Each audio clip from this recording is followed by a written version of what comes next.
एक जाति को लेकर भी यहाँ भ्रम है। हर आदमी कह रहा है कि नेता यहाँ जात का राजनीति करता है। भैया हम आपका वो भी भ्रम दूर किए देते हैं। हम सब नेता के साथ काम किए हैं, कोई नेता जात का राजनीति नहीं कर रहा। आपको पूछेंगे के जात का राजनीति करता, तुरंत आदमी बताएगा देखिए लालू जी जात का राजनीति कर रहे हैं बिहार में। हम आपको बता रहे हैं लालू जी जात का राजनीति नहीं करते।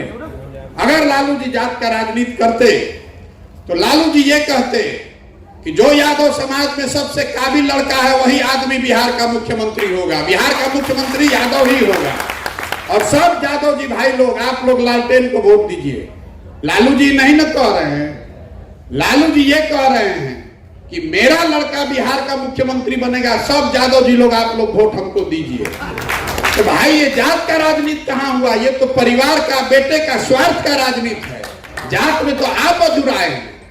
लालू जी तो अपने बेटे की चिंता कर रहे हैं। और लालू जी अकेले नहीं हैं, कोई पंडित का नेता है, कोई महादलित राजपूत भूमिहार का नेता है, कोई कुशवाहा का नेता है, कोई अति पिछड़ा का नेता है। जो भी नेता ऊपर है वो अपने और अपने बच्चे की चिंता कर रहा है। जात में आप और हम उलझे हुए हैं, नेता नहीं जात में उलझा है, नेता तो अपने बच्चे में उलझा है।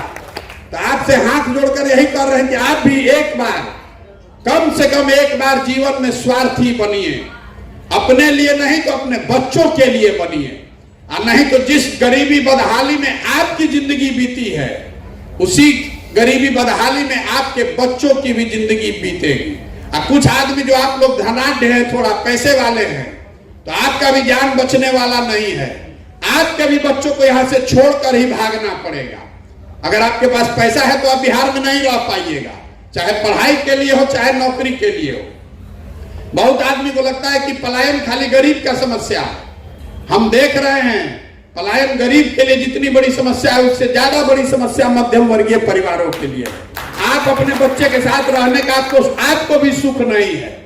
गरीब का लड़का जाकर मजदूरी कर रहा है और आपका लड़का जाकर कहीं बाहर अच्छे अंग्रेजी स्कूल में पढ़ रहा है। बच्चा तो किसी का उसके साथ नहीं रह रहा है। ये बिहार की सच्चाई है। इसलिए जगिए, अपने लिए नहीं तो अपने बच्चों के लिए जगिए। और दल की चिंता, विकल्प की चिंता मत कीजिए। आप विकल्प क्यों नहीं बना रहे कि भैया संसाधन नहीं है, व्यवस्था नहीं है, आपको ये नहीं पता है कि जन बल, बाहुबल, जाति बल से कैसे निपटेंगे। तो हमको जो मेरा आलोचक है उसको भी मालूम है कि भैया प्रशांत किशोर को और कुछ आए चाहे नहीं, चुनाव लड़ाने की समझ है।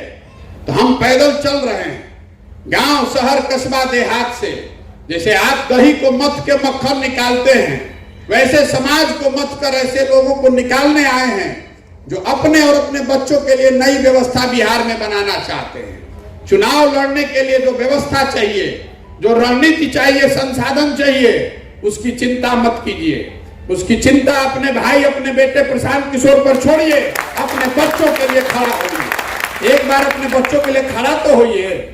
और नहीं खड़ा होइएगा तो नेता को गाली देना बंद कीजिए। ये बंद कीजिए बकवास कि भैया बिहार बड़ा खराब है।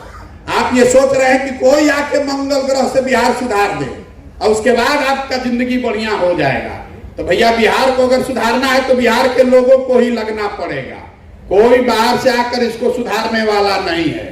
समझ में आए तो इससे जुड़िए, और न समझ में आए तो जिस दल, जिस विचारधारा, जिस नेता का झंडा लेकर घूम रहे हैं, घूमते रहिए। हमको उससे कोई फर्क नहीं है। हम अपना काम कर रहे हैं। लोग आकर पूछ रहा है भैया इससे कैसे जुड़े, तो भाई इसमें पर्चा फाड़ के मेंबर बनने का कोई अभियान नहीं है, कोई व्यवस्था नहीं है। जब दल है ही नहीं तो हम आपको उसका मेंबर बनाएंगे कैसे? हम अपने पीछे चलने वालों को नहीं ढूंढने निकले हैं, दल के पदाधिकारी और कार्यकर्ता नहीं ढूंढ रहे हैं।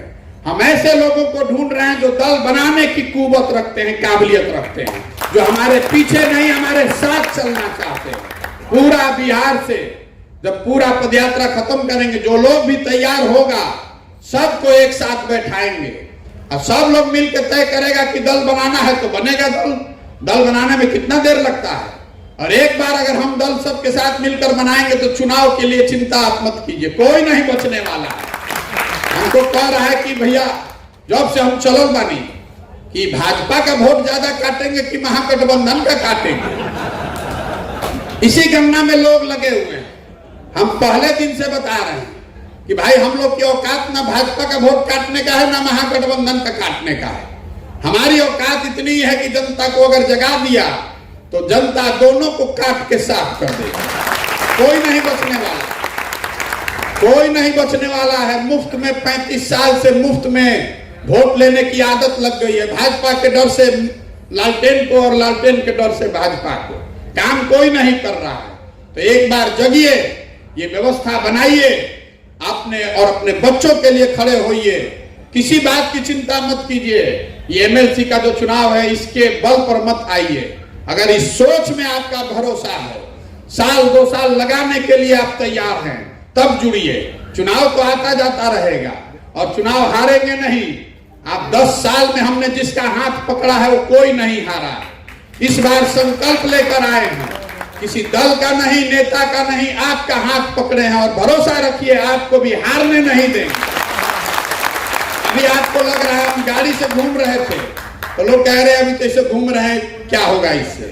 जब पैदल चलना शुरू किए तो लोग ये बता रहे हैं कि अच्छा जब पदयात्रा में तो भैया बहुत चर्चा है, पदयात्रा के बाद क्या होगा। तो भाई मेरे अभी एक ही बुलेट दागे हैं और इतनी हलचल है। अभी पदयात्रा तो पहला बुलेट है, ऐसा 10 गो बुलेट दागेंगे आपको पता ही नहीं चलेगा कि ऊपर से क्या गया और नीचे से क्या गया और किसी को नहीं पता चलने वाला। हम इतना बेवकूफ है कि हमारे पास 6 गो बुलेट है तो 6 गो अभी दाग दें। पहले उनको घबराने तो देखने तो दीजिए, पता चला उनको चंपारण में क्या हुआ। हम तो पैदल चल रहे हैं, हमने तो किसी के लिए वोट मांगा ही नहीं, हमने कोई प्रत्याशी चुना ही नहीं। हमने सिर्फ इतना ही कहा है लोगों को कि अगर ये दोनों दलों ने ठगा है, आपके शब्दों में, तो इन दोनों दल को वोट मत दीजिए, जिस निर्दलीय को देना है दे दीजिए। क्या हुआ आप देखिए, आप जीत का रिकॉर्ड आपको मालूम है। छोड़ दीजिए कि हम जन स्वराज के निर्दलीय उम्मीदवार को कितना वोट मिला, जाकर देखिए वहां अन्य 4 निर्दलीय उम्मीदवारों को भाजपा जैसी बड़ी दल से ज्यादा वोट मिला। जो आप ये कह रहे हैं विकल्प नहीं है, अरे आप समाज एक बार तय कर ले तो आप विकल्प अपने आप खोज लीजिएगा, बना लीजिएगा। आप में से बहुत कम लोग जानते होंगे 1980 में एनटीआर ने जब आंध्र प्रदेश में इंदिरा गांधी को चुनौती दी तो इंदिरा गांधी ने उस समय उनकी पार्टी को रजिस्टर नहीं होने दिया, तो सारे सीट पर निर्दलीय उम्मीदवार खड़ा किए गए और पूरे आंध्र प्रदेश में, यूनाइटेड आंध्र प्रदेश में एनटीआर के निर्दलीय उम्मीदवार जीत कर आ गए अलग अलग सिंबल पर। इंदिरा जी वहां नहीं रुकी, फिर उस सरकार को बर्खास्त किया गया। 3 महीने के बाद फिर चुनाव हुआ, फिर वही टीडीपी जीत कर आ गई। एक बार जनता ठान ले तो कोई बल टिकने वाला नहीं है। जन बल के आगे कोई बल नहीं है। आप खड़े होइए, अपने और अपने बच्चों के लिए खड़े होइए और नए बिहार का संकल्प लीजिए। यही बताने के लिए चल रहे हैं। अब एक बार एक नारा लगाकर इसको खत्म करेंगे। मैं बोलूंगा जय बिहार, आपको बोलना है जय जय बिहार। और छपरा में लोगों ने बहुत नारा लगाया है, उन 5 जिलों से आपकी आवाज बुलंद होनी चाहिए। आप लोकतंत्र की धरती हैं। जय बिहार, जय बिहार, जय बिहार। तो हम बिना मतलब का नारा भी नहीं लगवाते। आपने नारा सुना होगा, हर हर मोदी घर घर मोदी। बिहार में बहार है, नीतीश कुमार है। तो अब हम ये नारा क्यों आपको लगवा रहे हैं घर घर? ये इसलिए लगवा रहे हैं कि आपका आत्मसम्मान जगे, इस मिट्टी का गौरव करना सीखिए। बिहार के लड़के बाहर जा रहे हैं, कोई पढ़ने जा रहा है, कोई मजदूरी करने जा रहा है, जिसका मन है वही गाली दे दे रहा है। बिहारी मतलब बुर्बक, बिहारी मतलब अनपढ़, बिहारी मतलब बेवकूफ। ये शब्द बिहारी गाली बन गया है पूरे देश में।